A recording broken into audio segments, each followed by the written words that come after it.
If you would like to hear Night Dreams Talk Radio on your local radio station, let them know.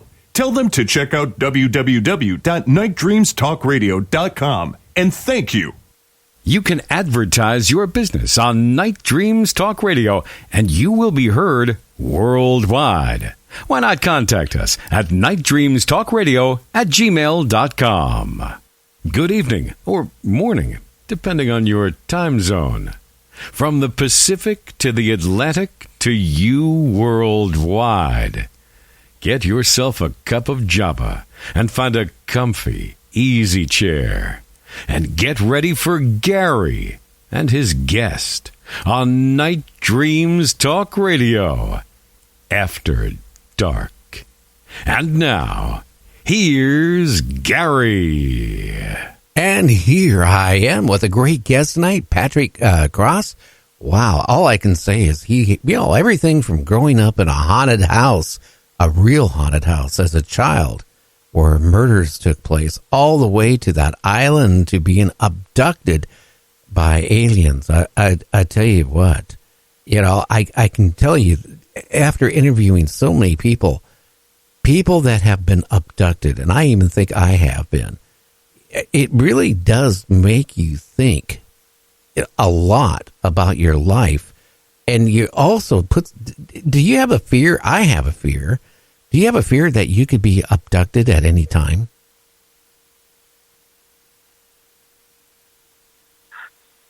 Hello? Yeah. Did you hear what I said? I heard that. Okay. No, that was an alien talking. Sorry. I'm sorry. You're an alien now. No. You know what's weird about it all is I actually became scared to go to sleep for a long time, and I said, "Oh my God, something's going to happen," and I literally had to start taking sleeping pills because I was so worried that I would wake up in some different space or time continuum, and I didn't know what to do. And so it wasn't even the ghost anymore that affected me. It was, well, crap, now I'm going to bed, and I really don't know what's happening because I've been abducted, and I wake up with scratches and marks. I still do, with things on me that I don't explain because I don't go and scratch myself at night, Wow, that's the scary part. I mean, have you ever had any problems going through when you go through the airport for the metal detectors or anything like that, setting it off or anything? Well, I did a couple years ago. I was going to Las Vegas, and again, I had that, as I said, I had something, I don't know if I told you, I had an implant in my nose shortly after when I was abducted. So to continue with that story, when I came back and I had woke up all leaves around me and I was naked, and my wife was wondering, what the hell is wrong with you? And then the next 2 days later, I had my nose was really bad. Like there was something in it, it was like, oh my God, what something put it in it or whatever. You don't know, and you're blowing out your nose and going, oh my God, I'm blowing it, and I blew it, and this whole metal thing just went flying out of my nose and into the sink, and it was rotating around and went all the way down the drain, blood everywhere, and then going, oh man, I wish it would have. It was like a steel ball. It freaked me right out. It was out my nose, but man, it was hurt like hell, and it's finally was gone, but I don't know what the hell that was. And I wish I would have retrieved it, but it went down the drain, but there was blood everywhere coming on my nose. How did you feel afterwards, Patrick? I mean, after that, whatever came out of your nose, that was metal, did you notice any difference in your health or thoughts or anything? I felt a lot better. I felt like I could,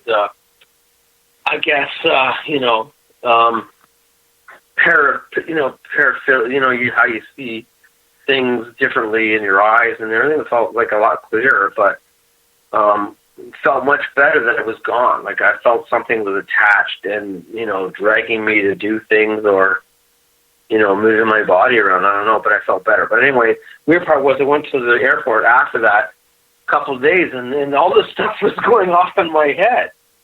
And I had nothing else on me. They checked everything, said, all the metal detectors going off in my nose and around my head. And they said, did you ever have an implant or anything like that? Nothing. I said, no. I didn't tell them I was an abducted because they think I was nuts. but maybe there was residual, shards of metal in my nose. And they said, well, we can't figure it out. But it literally went off right in my cavity of my nose, right up there.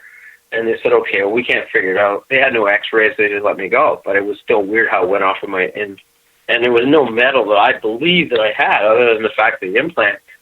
So that freaked me out. And I went to the airport, and they couldn't let me go because they couldn't figure it out, right?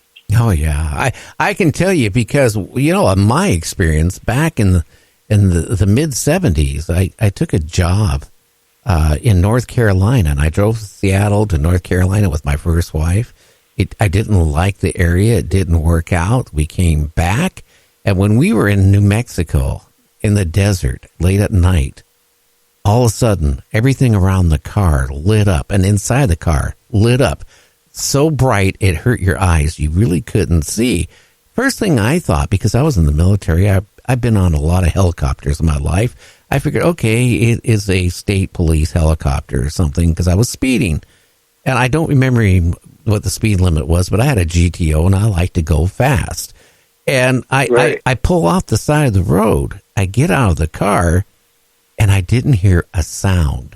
It was so quiet, Patrick. You could drop a nail and you could hear it.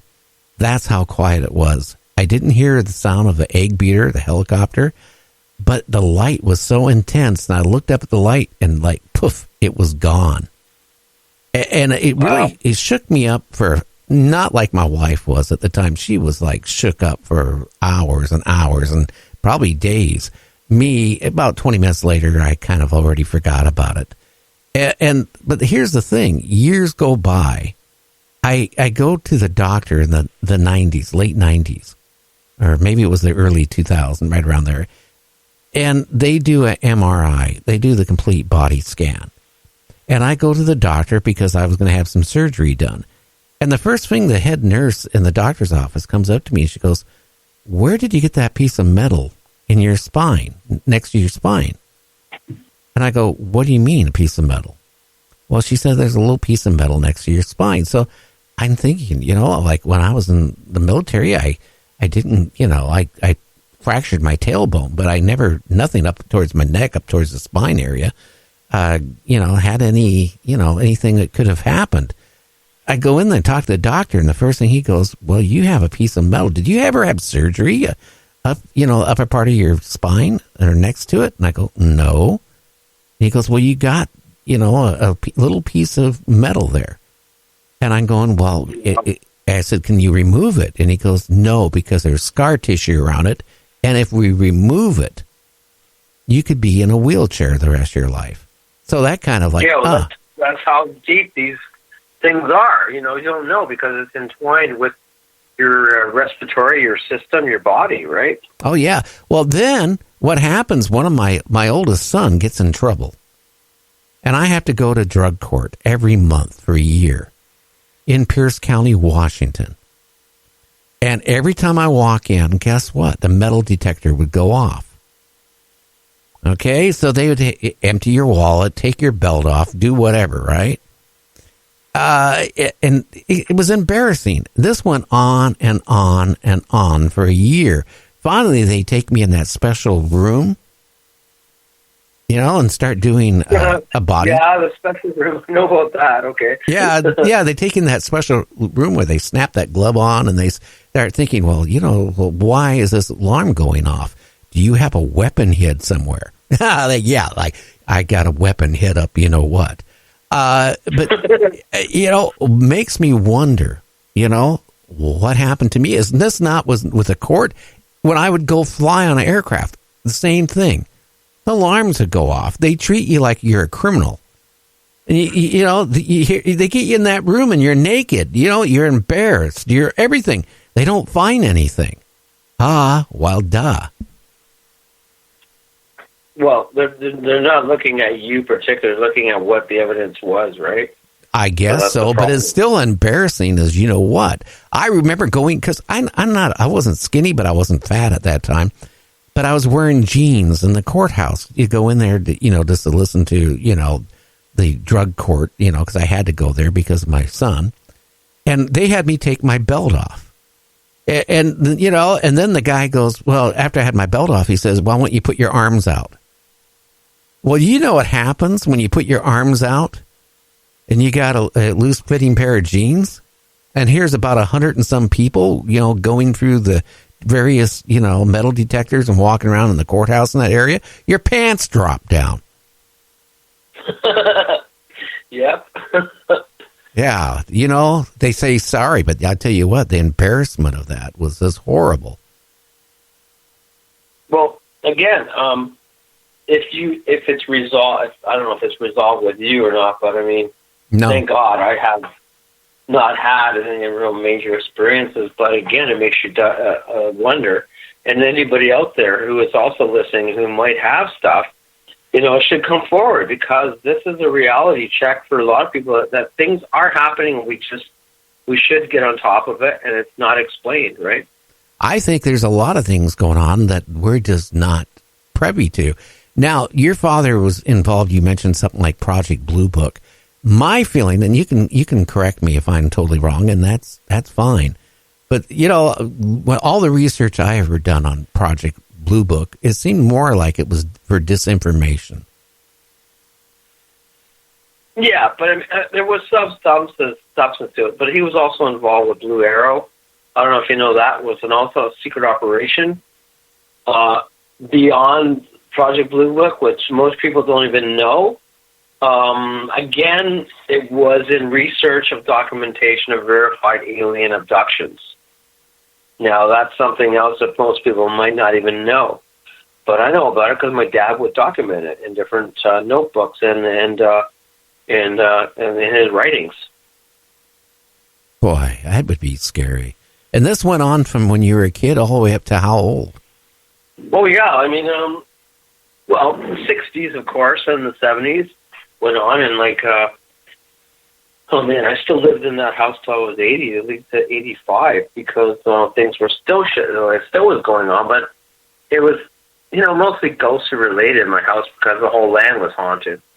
But I swear things were coming through the walls, and I could hear, like, this sounds really stupid, but, you know, people coming through your walls from another time dimension.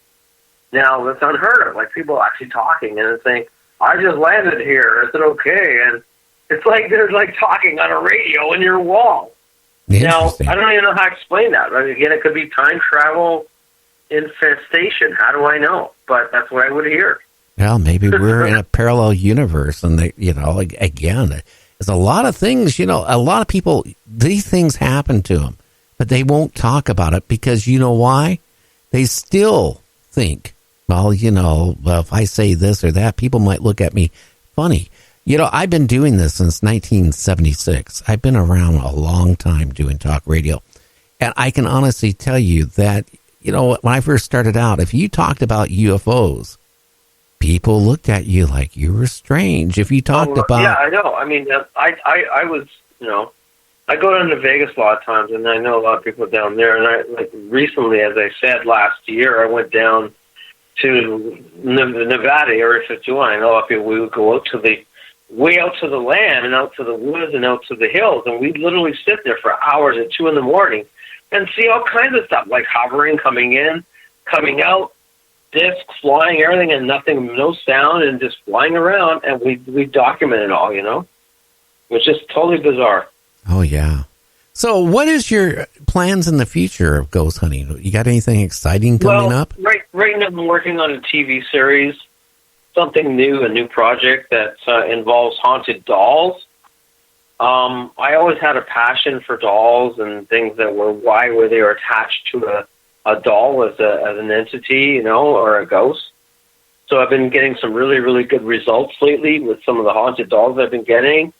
And a friend of mine luckily has about, 10, 20 dolls that are all from the 1800s, so really old, but really in amazing shape. And I've been documenting them. We've been actually getting, you know, them talking